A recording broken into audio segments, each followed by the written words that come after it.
नमः पार्वतीपते हर हर महादेव नमः पार्वतीपते हर हर महादेव नमः पार्वतीपते हर हर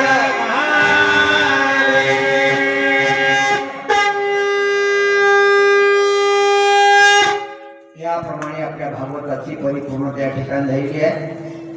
त्याचप्रमाणे कोणी एक दिवस दोन दिवस चार दिवस ऐकत असतं त्यांचे पातक नसं झालं.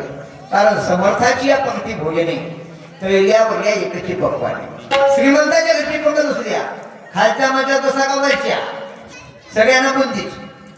हो, एकाला भाकरी एकाला बुंदी का नाही. तशी श्रीमंताची पंक्त आहे, भगवताची पंक्त आहे. एक दिवस ऐका, चार दिवस ऐका, दोन दिवस ऐका, पण आशीर्वाद मात्र पूर्ण मिळणार आहे. लक्षात ठेवा, पूर्ण मिळणार आहे. जसं आपल्याला प्रपंचातून वेळ मिळेल तसं आपण वेळ काढला त्याबद्दल धन्यवाद. थंडीचे दिवस आहेत, मुलांच्या शिक्षणाची गडबड आहे, परीक्षेची गडबड आहे, त्यातूनही वेळात वेळ काढता आपण आपला परिवार या ठिकाणी येऊन या श्रवणाचा आनंद घेता. त्याबद्दल मी तुमची किती उपकार मानावे ते थोडे नाही बाबा. धन्य माता पिता ते याची या धन्य मायबाप आपली या ठिकाणी आले. असो माझे गुणवर्य वैकुंठवासी हरिभक्त परायण विष्णुपंत दक्षिण बाबा, त्यांचा प्रसाद कोथळ्याला पहिले गादीवर बसवले. तिथून चौकडे हा प्रसाद प्रत्येक गावोगावी वाटण्याचा योग मला दिला. त्याबद्दल माझ्या सद्गुरूंना मी पहिले साष्टांग नमस्कार करतो. त्यांच्या पायाची हो माझ्या चांबड्याची चप्पल करून त्यांच्या पायात टाकली तरी बरोबरी होणार नाही बाबा. एवढे गुरुवर्यांचे उपकारच माझ्यावर. हो धन्य जागो महिमा. गुरुचं महात्म्य फार भारी आहे.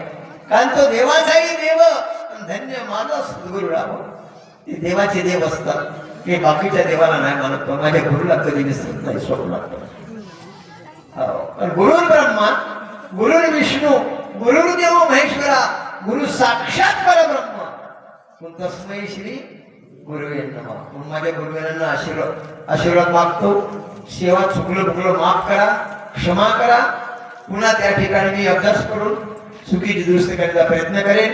त्याचप्रमाणे ज्यांनी मला जगात आणलं असे माझे माता पिता, म्हणून मातृदेवो नमः. माझ्या आईला पहिला नमस्कार. कारण हा जो आवाज तुम्हाला ऐकायला येतो ना, तो माझ्या आईचा आवाज आहे. माझ्या आईचं नाव कोकिळा होतं. माझ्या मातृश्रीचं नाव कोकिळाबाई नाव. त्यामुळे मला आवाजची देणगी त्यांच्याकडे आलेली आहे. आणि नवसानं मी महादेवाचा प्रसाद आहे. माझ्या डोक्यावर गंगा आहे, म्हणून गंगेच्या तीरावर माझे कार्यक्रम आहे. तिकडे सगळे गंगेच्या तीरावर, पैनगंगेच्या. आणि माझ्या वडिलांचं नाव विश्वनाथ आहे. विश्वनाथ म्हणजे महादेवच आहे. त्यांच्या पोटी आलेला हा पुरुष आहे, म्हणून याला पुरुषोत्तम म्हणतात. लक्षात ठेवा. याप्रमाणे तुम्ही माझे पहिल्या जन्मीचे मित्र होते. तेव्हापासून आपण सोबत आहोत. आजच आपण या 39 वर्षात सोबत आहोत असं म्हणू नका. हो, जन्मोजन्मी आम्ही बहुपुण्य केले, तेव्हा या विठ्ठलने कृपा केली. ही जन्मोजन्माची पुण्य आहे. म्हणून तुम्ही माझे माता पिता. माझ्या मातांना साष्टांग नमस्कार. माझी पिता मंडळी पुरुष मंडळी आहे, त्यांना माझा साष्टांग नमस्कार. ज्यांच्या शक्तीनं आशीर्वादानं ही सेवा चालू आहे, असे एक नव्हे 2 हनुमंतराय या ठिकाणी उपस्थित आहे. त्यांनीच त्या ठिकाणी माझं रक्षण केलंय. ताप आला असेल, तब्येत बिघडली असेल, वात आला असेल, त्यांनी सांभाळून घेतलंय. नंतरच्या सेवेला संधी दिली, म्हणून मी त्या दैवताला साष्टांग नमस्कार करतो. प्रभू रामचंद्राला पण नमस्कार करतो. त्याचप्रमाणे आपली लमाई माता सर्वांची तुमची आमची असणारी, तिथे जरी बसली माय, पण लेकरावर लक्ष आहे बरं का. लेकरावर लक्ष आहे. खूप कृपा केली त्या मायनं सुद्धा. आणि हे 7 दिवस आनंदात पार पाडले. कृपा त्यांचीच आहे. नाहीतर तुम्हाला माहिती आहे, माझं कोरोना येऊन गेला त्यावेळेला फक्त 2.5 तास उरले होते आमचे. 2.5 तास. डॉक्टर सांगितले बापू फक्त 2.5 तास तुमचे, बाकी सांगत नाही. पण आज तुमची शक्ती, या ग्रामदेवतेची शक्ती, तुमचं सहकार्य, तुमची मदत, आर्थिक मदत, शारीरिक प्रेमाची, मोबाईलवर व्हिडिओ कॉल करायचे आणि मला दाखवायचे. बापू लवकर बरे व्हा, बापू लवकर बरे व्हा. तुमचा आशीर्वाद माझ्या पाठीशी आहे. म्हणून इथपर्यंत मी येऊ शकलो. आयुष्य वाढवलं माझं तुम्ही. असंच आयुष्य जन्मोजन्मी माझ्यातून सेवा करत राहू ही मी प्रभूचरणी प्रार्थना करतो. लहान लहान मुलं कृष्णासारखे आहेत मला आणि लहान लहान मुली राधेसारखे आहेत. मग त्या राधाकृष्णाला सुद्धा साष्टांग नमस्कार. आणि शंकर शिवसूर बसणारी कृष्ण मंडळी, पार्वतीसूर बसणाऱ्या माता भगिनी यांना साष्टांग नमस्कार करतो. आणि अशी सेवा आता कुठपर्यंत करून घ्यायची आहे ते तुमच्या आशीर्वादावर अवलंबून आहे. यानंतर आपल्या ग्रंथाची पूजा होईल.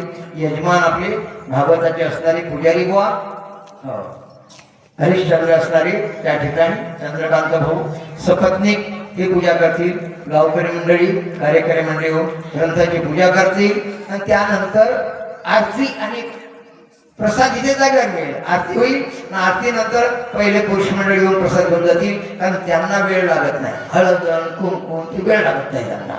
मग झटपट त्यांच्या पूजेवर लागतील. नंतर महिला मंडळींनी जसा भाव तसा देव. परमात्मा तुम्हाला आयुष्य देव, आरोग्य देव, सद्बुद्धी देव. तुमच्या मुलाबाळाला आयुष्य देव, आरोग्य देव, सद्बुद्धी देव. तुमच्या मुला मुलींचे योग्य ठिकाणी लग्न होत आणि सर्व सुखी राहोत ही प्रभूचरणी प्रार्थना करतो. आणि माझे 2 शब्द थांबवतो. आणखी 2 शब्द कोणी बोलेल तरी